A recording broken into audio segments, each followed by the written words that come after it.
Romance isn't the easiest thing to write. Or at least that's what you would think when watching a bunch of Hollywood blockbusters like I did this year. The truth is, most romances in films are badly tacked on and don't offer any real substance to the viewers. Honestly, a lot of films with romantic subplots can just do away with them and it would barely affect the story. But to get into this, I'm gonna have to talk about spoilers, so please be aware that I'll be talking about the following. And with that, let's discuss the first reason why most romantic subplots fail. And that's when the romance is treated like a box on a checklist. See, it's a fact at this point that romance sells. Falling in love is a normal human action and it appeals to everybody.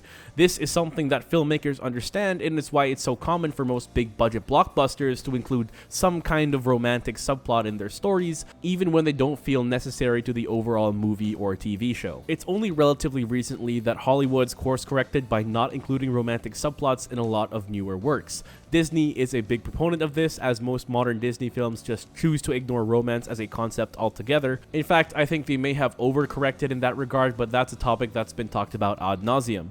And while I understand that most media inherently isn't romantic, that's not an excuse for writers to attempt a romantic subplot but do it poorly. Because if the creators are going to devote valuable screen time and other resources to something that's just badly executed, it harms the overall viewing experience because those are resources that could have gone towards something actually worth watching. Which is why I actually prefer it when films or TV shows just don't devote any time to romance at all, because then there's more focus on what really matters. I myself have been watching a bit of anime recently, and the ones that I've happened to watch just ended up being pretty good examples, namely Jujutsu Kaisen and Kaiju number 8.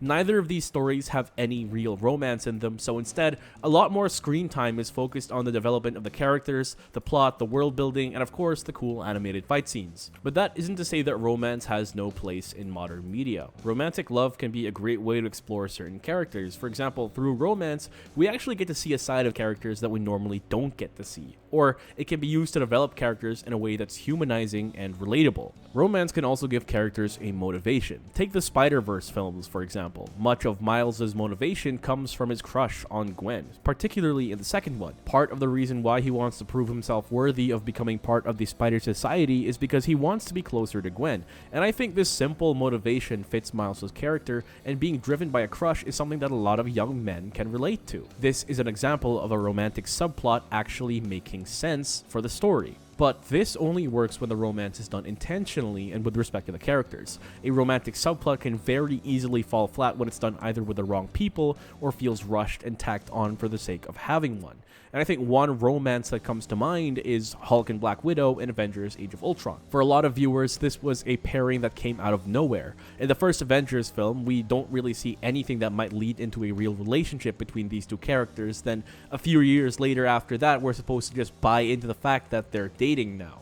The pairing just felt so random, especially considering they could have easily chosen to pair Widow with Hawkeye, which at least at the time would have made a lot more sense. The pairing also feels weird because there's really nothing binding the two characters besides shared pain, and it's why this romantic subplot actually falls flat. Compare this instead to a romance that feels a lot more intentional and thematic, and it's funny that it's coming from the same universe.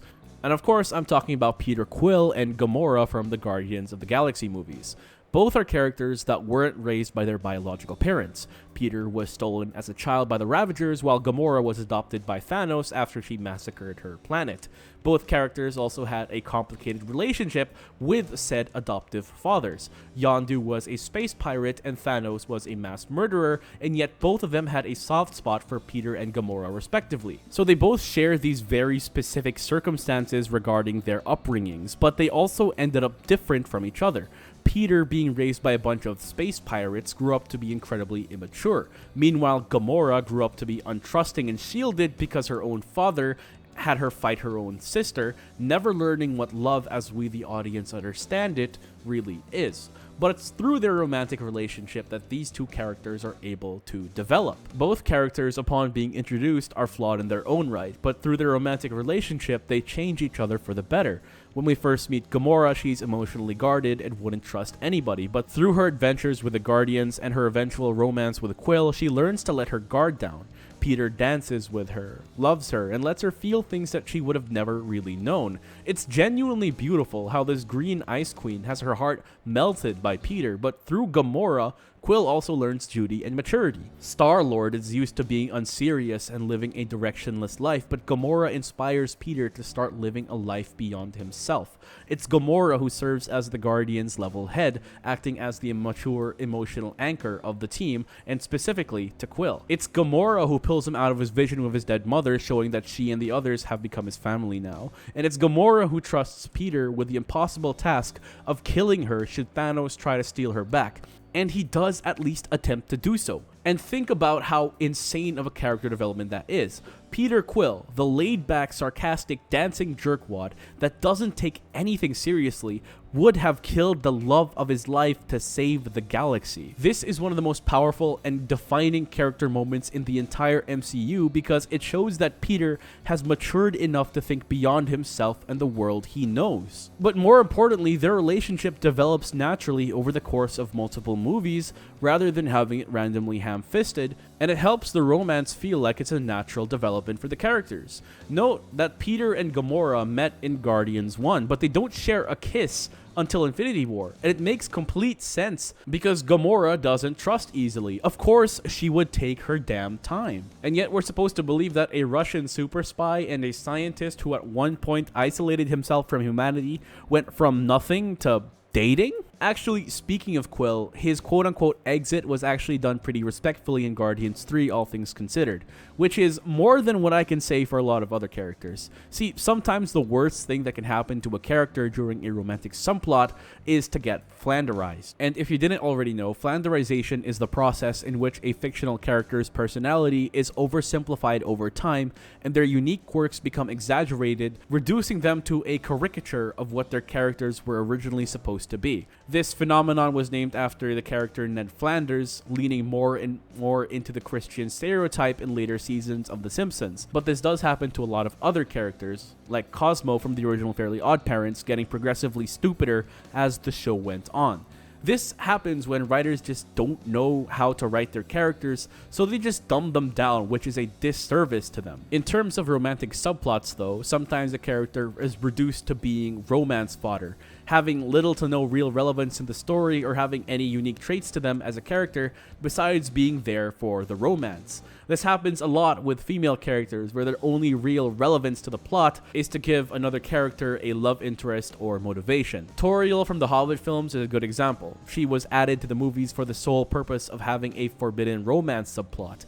This character caught a lot of flack online when the Hobbit films were first released because audience members could tell that she was just added because they needed an attractive woman, and romance is good for the movies. The worst offenders, however, are when there is a continuation of a previous story, like a sequel series, or next season, and then the creators take an established character and Flanderize them into being romance fodder. This happens when a character who originally had a lot of substance and commentary is reduced to being the love interest. And the best example I can think of is whatever the hell Frozen 2 did to Kristoff. In the first Frozen film, Kristoff was an actual character. He had a backstory, a funny personality. I liked his and Anna's scenes together, and he ultimately added a lot to the Frozen film and gave male audience members someone to like and relate to. My only gripe with him in the first film was that they casted Jonathan Groff. Not because he's a bad actor, but because they ultimately underutilized him. He's a talented singer who won not only a Tony Award but a Grammy as well, but the filmmakers only gave him "Reindeers Are Better Than People" to sing. Which is why I'm glad that in the sequel they actually gave him a really damn good song that utilizes Groff's talents in Lost in the Woods. I'm upset, however, at the fact that it seemingly came at the expense of Kristoff's entire character. His only real motivation in Frozen 2 is to try and find the right way to propose to Anna. And every time he tries to do so, he just can't find the right words or fumbles in some way, which is cute, but ultimately he is reduced to being this spineless simp of a character. And all those Kristoff and Anna scenes that we loved in the first film, nah, we got none of that. These two are barely on screen together at all, so we don't get to see much of their relationship. You know, the one that's apparently so great that Kristoff finds the need to propose as soon as possible instead of waiting for the right and natural time.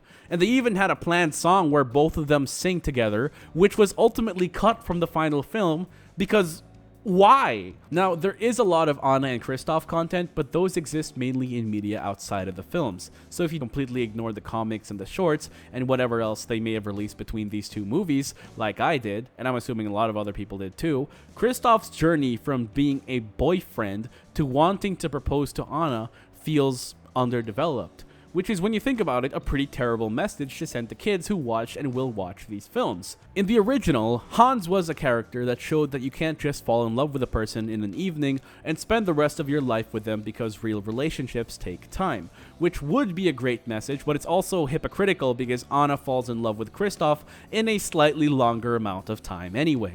And now, assuming that those kids also didn't consume any Frozen media besides the movies, they'll see that Kristoff and Anna didn't really have any real growth to their relationship, and suddenly Kristoff is ready to propose marriage. I mean, I get that a lot of things happened off-screen considering that there's an in-universe 3-year gap between the movies, and marriage is the natural progression, and some would even argue end goal of a relationship, but this message lacks nuance when you really think about it. Time spent in a relationship is a poor indicator of marriage readiness, because every couple is different. There are a lot of factors going into whether or not a couple is prepared for matrimony. Family, emotional maturity, goals in life, and how you handle each other at your worst are all things you need to talk about and consider and experience as a couple before even considering the bond of marriage. You could spend an eternity with someone, but what if they've been hiding who they really are for a long time? I understand that Kristoff and Anna's romance is not the focus of the Frozen films, but that doesn't excuse the fact that Kristoff as a character was ultimately done dirty in the second one. I would have much preferred it if they got married off screen during the 3-year gap, and they just gave Kristoff something else to do in this film, because the trying to propose but constantly failing gimmick just did this character a disservice in an already messy film. Now, we've talked about romances that are forced, rushed, and ultimately demean the characters, and while all of this contributes to the romantic subplots failing, I think what it all boils down to is just people not knowing how to write romance properly. Look, it's not easy, as this video aims to show. Sometimes it's rushed, sometimes it's too boring to hold the viewer's interests, sometimes it takes an interesting character and wastes them, and sometimes it's just downright nonsensical. But there's one movie romance that somehow manages to capture all 4 of these aspects: Finn and Rose in The Last Jedi. Now, this is already a controversial film in the fandom, and while I did like some parts of it, this shoehorned, half-assed attempt at a romantic subplot definitely isn't one of them.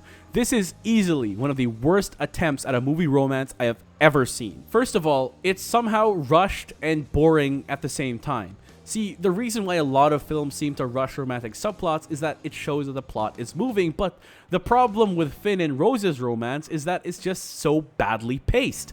In the film, there is an element of time. There is the looming threat of the First Order, and yet we have Finn and Rose bumbling around in a space casino, and they somehow find the time to trauma dump on each other on a balcony while the rest of the resistance is fearing for their lives. However, this isn't to say that their scenes together are completely pointless. I think the fact that they saved a bunch of slaves is a good thing, because they're showing that the resistance is about giving people more hope and keeping it alive in small ways even when their main fleet is in peril. I understand that the theme of the movie is about how failure doesn't need to be the be-all and end-all, and that how in the bigger picture, hope can never truly be extinguished no matter how hard the bad guys try.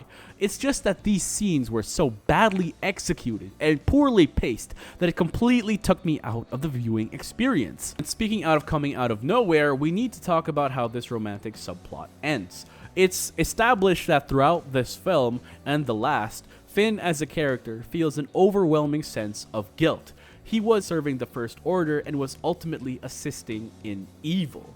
And now, after failing to stop the deaths of the people he fought side by side with, he had a chance to prevent even more death by sacrificing his life. His life that was at one point complicit in evil and virtually meaningless in his eyes, he was about to redeem himself by sacrificing himself for the greater good.